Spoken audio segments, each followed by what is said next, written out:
Suurepärane aitäh kõigile inspireerivatele ettekannetele, mis praegu juba kõlanud on. Aga meie paneeli siis teemaks on oleviku oskustelt tuleviku tegudeni. Head panelistid, mis teile tundub? Milline on see üks kõige tähtsam oskus ja eelmist korrata ei tohi, nii et kes esimesena rääkida saab, tal veab, mida kindlasti on vaja selleks, et tulevikku minna?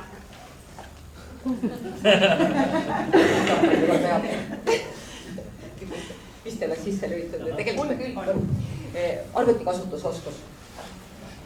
Kolme järje. Õppimisoskus. Ma mõtlen äkki siis hoopis teise nurga alt, et kuna mina rääkisin sellest tehisarust ega tehisaru ohtudest, et võtab ära üle ameteid, siis tegelikult, kui me vaatame robootika arengut üldisemalt, siis mida robotid ei suuda teha, on peenkäsitöö. Igasugused peened käsitööoskused. Mõtlen hoopis meil sellist. Vaadake siia. Siia, kas on teie enda valmistada? See on mu tütre tehtud. Aik sain ära öelda. Suurepärane reklaamiminutid on toimunud. Ja alati on ju juhtimine ja probleemi lahendus, mida ei asenda kuidagi. Inimestel on palju erinevaid võimeid ja need võimed on erinevas skaalas. Ühel rohkem, teisel vähem ühte asja, aga arendatavad on kõik ja me pean kõige olulisemaks kohanemisvõimet ja selle arenemist.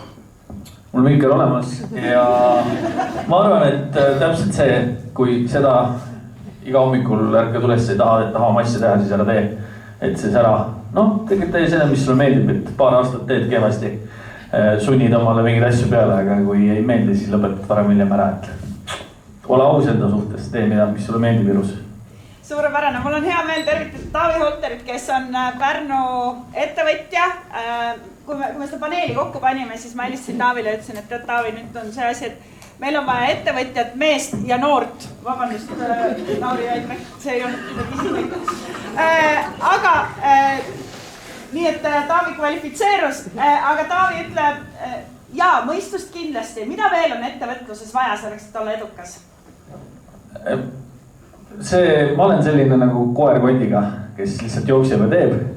Ja siis kuidagi asjad juhtuvad nagu hästi. Vaja ongi seda, et sa tahad seda teha, mis sulle meeldib. Ma ei tea, ma hakkasin lihtsalt tegema ja iseenesest asjad hakkavad juhtuma. Päriselt nii on ka. Kui sa teed asja südamega, ma arvan, et on vaja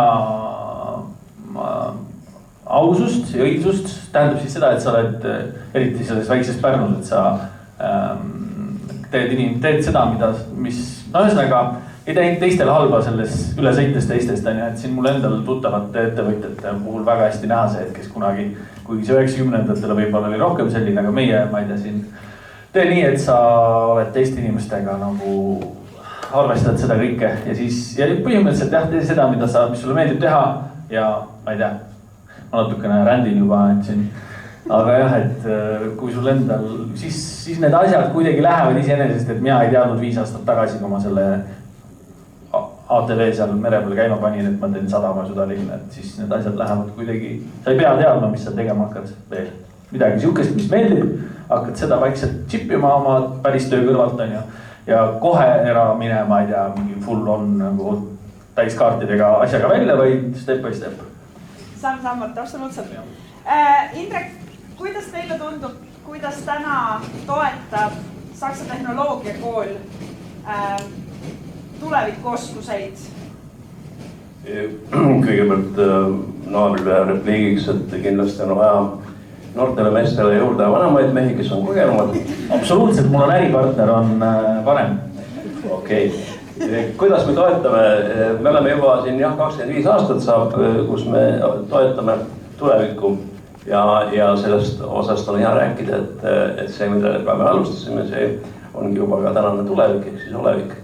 Et me hetkel töötame välja mikrokvalifikatsiooni õppekavad, mis on uus nähtus meie haridusühiskonnas ja me tuleme sügisel välja päris korralikult suure paketiga tehnoloogia valdkonnas, seal on programmeerimine, seal on automaatikaseadmete häälestamine, seadistamine, programmeerimine, lisaks veel siis mehitamata õhusõidukite hooldus, remont.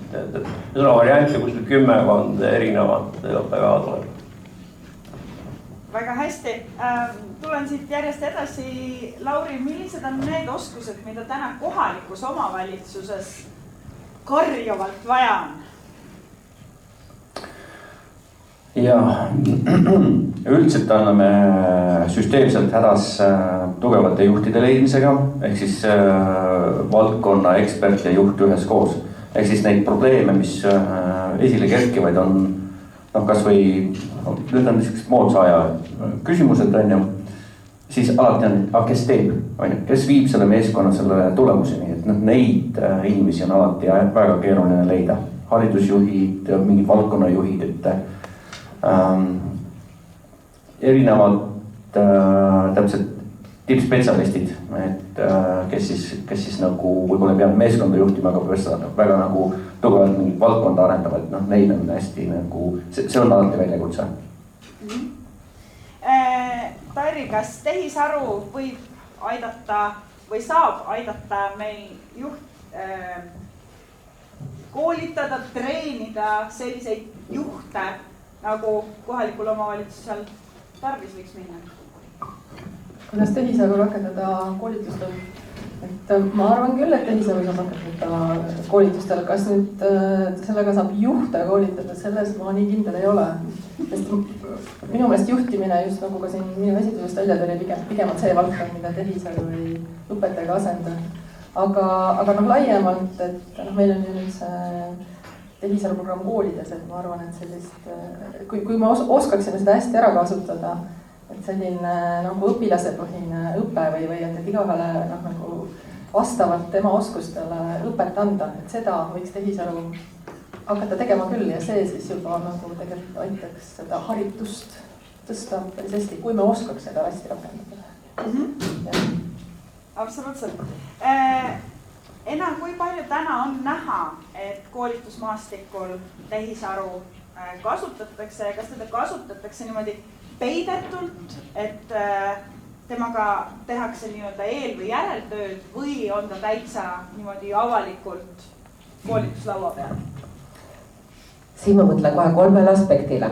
Kõigepealt koolitused, mis käsitlevad tehisaru ja selle kasutamist omakorda on hetkel hästi populaarsed. Ma arvan, et enamik teist võib siin ainult kaasa noogutada, et sinna on osalejaid, järelikult inimeste huvi on suur.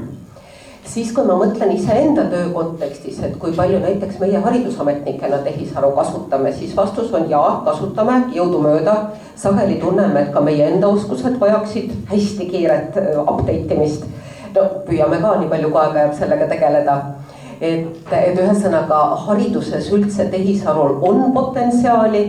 Vahepeal teeb mulle muret, et meil on üldhariduskoolides tiihüppe ja meil ei ole veel täiskasvanu hariduses tiihüppet. Muidugi peaksin peeglisse vaatama, eks ma teen ka seda. Et kindlasti ma saan lubada, et me jätkame selliste koolituste toetamist. Ja 3, mis ma tahan rääkida, minu unistus. Ja minu unistus on see, et kui ma ütlesin, et me tahame teha e-tunnistuste andmebaasi ja üldse koguda inimese õppimise andmeid kõiki ühte kohta, siis selle loogiliseks jätkuks olekski tehisaru kasutamine, kes saab anda inimesele ka õppimissoovitusi. Sellepärast, et meil on ülevaade oskustest, missugused mingil ametialal tegutsemiseks on vajalikud oskused ja inimene saab ära hinnata enda jaoks, et mida või lasta hinnata tehisaru abil. Et mida mul veel on tarvis õppida.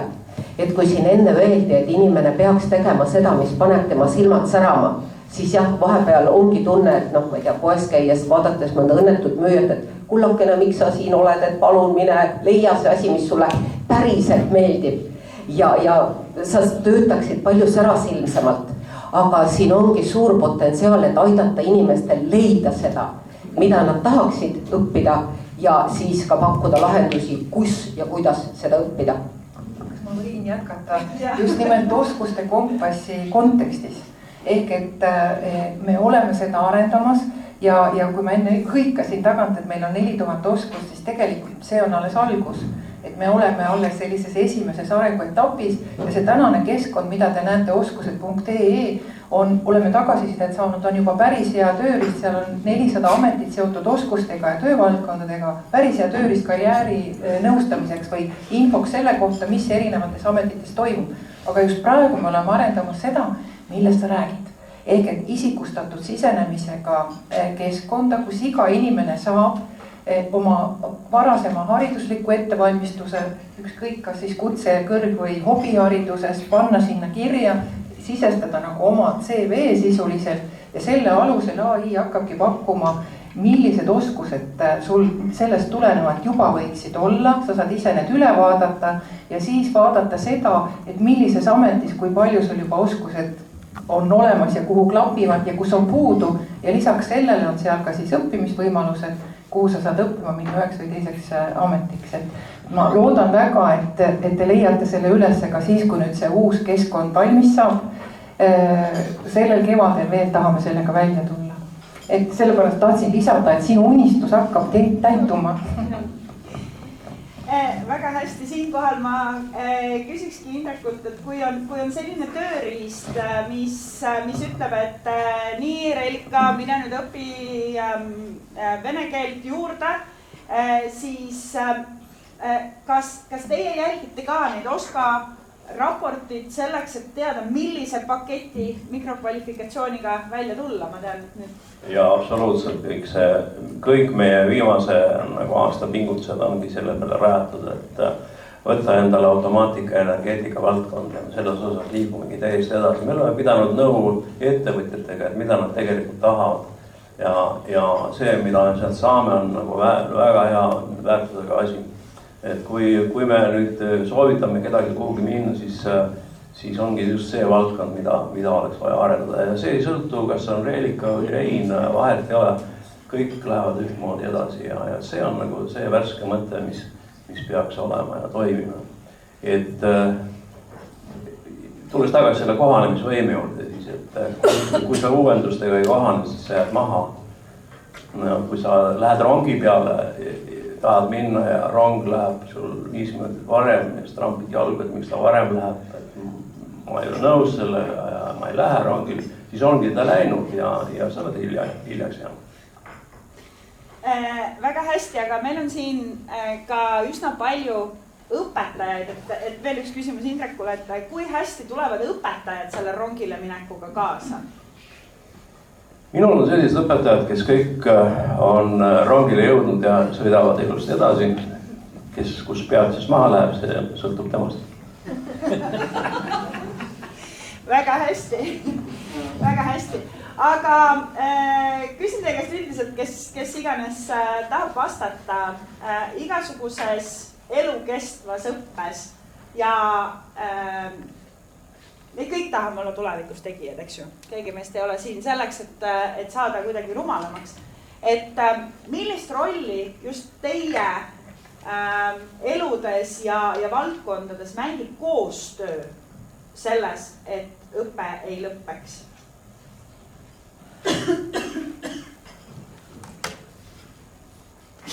Kellegi ei ole koostööd. Omavalitsuses vaatest, et selleks, et õppe ei lõppeks, meil on maakonnas mitmeid koostööprojekte. Üks on siis seotud siis Pärnu kolledžiga, see Kobara nii-öelda arendused. Siis on omavalitsuse siseselt erinevad asutuste vahelised koostöö ja lõimeprojektid, et ehk siis ma ütleks, et üksinda ei ole võimalik üldse midagi teha, et see kõik ongi ainult läbi suure koostöö ja mida rohkem sa sellesse süübid, saad aru, et tegelikult oleks kogu sellesse nii-öelda segumasinasse veel partnerid juurde vaja, et see asi läheks nagu teadlikumaks ja laiapõhjalisemaks. Et mida rohkem sa sellega, mina näiteks olen aastast 2007 omavalitsusjuht ja mida rohkem ma seda teen, et seda laiemaks ja pilt läheb ja saad aru, et seal on veel kihte ja veel kihte ja veel kihte, sa paned kogu aeg juurde auru, nii et nii ta on. Ma olen see sotsiaalsus sidususe minister siin, nagu ma alustasin, et ole hea inimene. Elu näitab, et kui sul on valida 2 inimese vahel ja nad teevad mõlemad samad teenust või nii-öelda sama asja, siis pigem sa lähed edasi sellega, kellega on väga äge asju teha ka. Ja ma ei tea, see on üldse nagu see kogu selle asja võti minu arust, et tee nii asju hästi ja ole sellega seoses nagu äge inimene, kellega koos asju teha ja siis võetakse sinuga esimesena ühendust. Õpid vigadest ja siis ma ei tea, julge vabandust paluda, kui teed midagi valesti, seda ei oska ka eestlane, eriti mees. kui rääkida veel koostööst juurde, siis võib-olla mõni aasta tagasi oli sõna koostöö selline formaalne mõte, et me teeme koostööd ja meil on rahvusvaheline koostöö ja koostöö, aga see tegelikult on sisuliselt, sellest me üldse nagu ei rääkinud, et siin peab väga oluliselt vaatama seda, et milles see meie koostöö seisneb ja milline peaks olema see tulemus. Et sellest kujuneb muidu ka välja lihtsalt niisugune Facebooki sarnane koostöö sõprus jutumärkides, mis tegelikult ei anna mitte